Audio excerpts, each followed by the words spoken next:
Yes.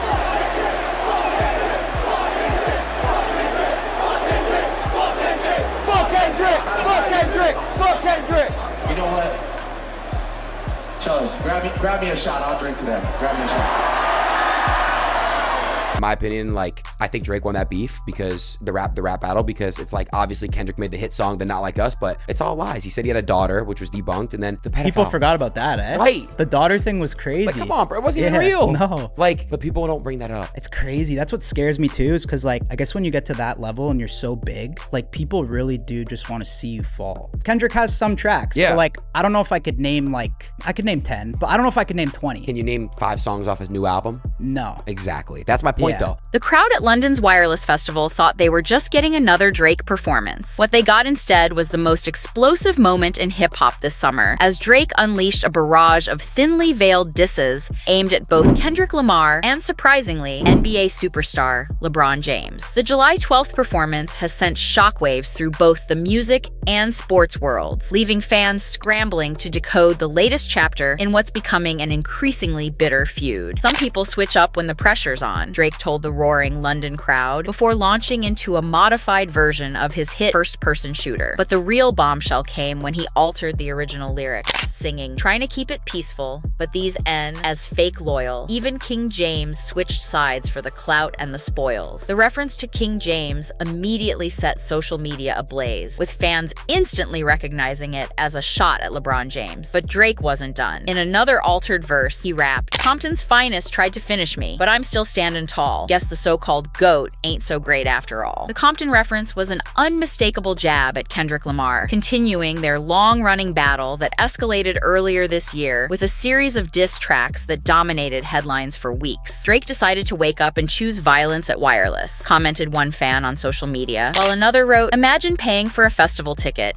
and getting front row seats to the next chapter of the biggest rap beef in years." The festival performance, which was live streamed to millions, quickly became about much more than music. It was Drake using one of the UK's biggest stages to reignite multiple feuds simultaneously. But what's behind Drake's sudden aggression toward LeBron James? The two were once considered close friends, with Drake even mentioning their friendship in songs and bringing LeBron on stage at past concerts. According to sources, the rift began when LeBron publicly praised Kendrick Lamar's diss track Not Like Us, which many viewed as the knockout blow in Kendrick and Drake's exchange of musical jabs. LeBron posting himself vibing to Not Like Us felt like a betrayal to Drake, explained one industry insider who spoke on condition of anonymity. In Drake's mind, this wasn't just LeBron enjoying music, it was him publicly taking Kendrick's side in the beef. The insider added that Drake had reportedly reached out to LeBron privately after seeing the post. But whatever conversation they had clearly didn't smooth things over. The timing of Drake's public call-out is particularly interesting, coming just weeks after LeBron signed a new contract extension with the Lakers worth over $100 million.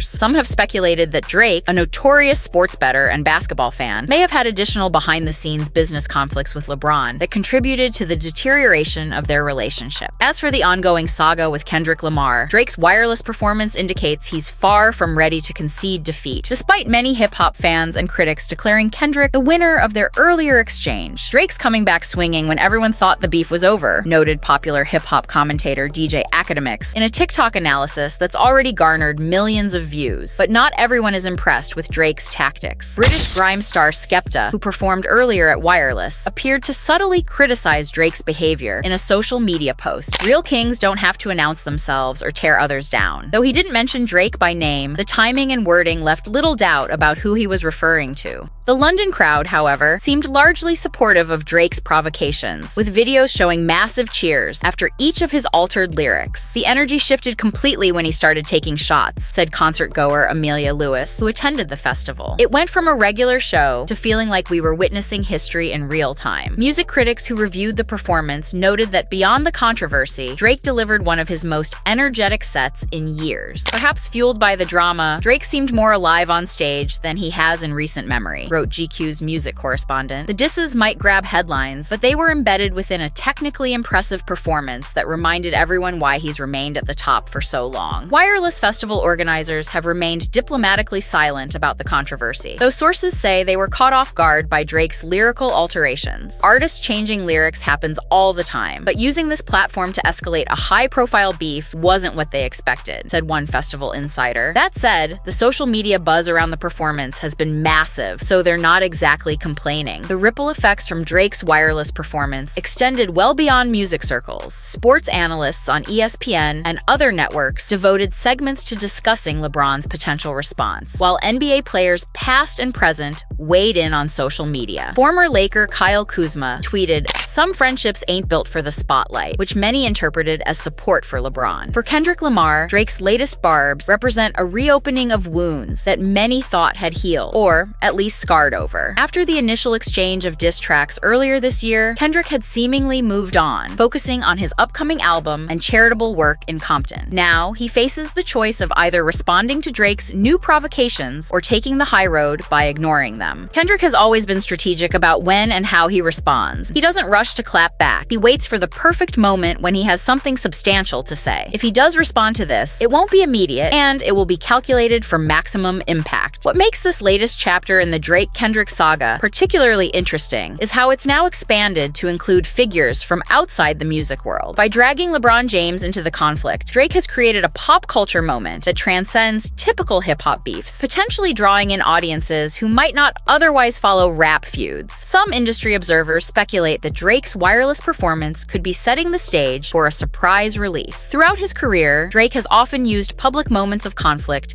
as runway for new music. Creating buzz with the wireless disses could be perfect timing if he's planning to drop something in the coming weeks. The conflict also highlights the increasingly blurred lines between entertainment, sports, and business in celebrity culture. Drake, Kendrick, and LeBron aren't just artists and athletes, they're global brands with extensive business portfolios that include investments, endorsements, and media ventures. When they clash, it sends ripples through multiple industries and can impact stock prices, brand partnerships, and more. Today, it's a potential earthquake in a complex ecosystem of interconnected business interests. Drake and LeBron aren't just famous individuals, they're the centers of vast commercial empires. The timing is especially significant given Drake's recent career trajectory. After facing criticism that his last album didn't meet expectations, he seemed to be entering a vulnerable phase professionally. The Kendrick beef earlier this year had already put him on the defensive, with many fans declaring Kendrick the victor. By reigniting the conflict and expanding it to include LeBron, Drake is refusing to accept defeat and instead taking control of the narrative again. Drake's always been masterful at controlling the conversation. Even when he's down, he finds a way to flip the script. The wireless performance ensures everyone's talking about him again, on his terms. For fans, the expanding feud offers a fascinating glimpse into the real relationships behind the carefully crafted public images of these celebrities. The fact that Drake would so publicly call out LeBron, someone he once considered a friend, shows just how personally he takes perceived slights and betrayals. Drake has always rapped about loyalty and friendship, so when he feels someone has been disloyal, especially someone as high profile as LeBron, he takes it as the ultimate insult. As fans await responses from both Kendrick Lamar and LeBron James, speculation runs wild about what form those reactions might take. Will Kendrick drop another diss track? Will LeBron address the situation in a press conference or social media post? Or will they both opt for silence, denying Drake the satisfaction of a response? Whatever happens next, one thing is clear. Drake's wireless festival performance has ensured that his feuds with Kendrick Lamar and now LeBron James will continue to dominate cultural conversation for the foreseeable future. In an era where attention is the most valuable currency, Drake has once again proven himself a master at capturing it, even if the cost is burning bridges with former friends and allies. For now, the ball is in Kendrick and LeBron's court. Drake has made his move on one of the biggest stages available to him. How they respond, or whether they respond at all, will determine the next chapter in what's becoming one of the most fascinating celebrity conflicts in recent memory. The scene at Wireless Festival may have lasted only a few minutes, but its echoes will likely reverberate through hip-hop, sports, and popular culture for months to come. In Drake's own modified lyrics from that night, some stories don't need an ending, just more chapters. And if his London performance is any indication, this story is far from over.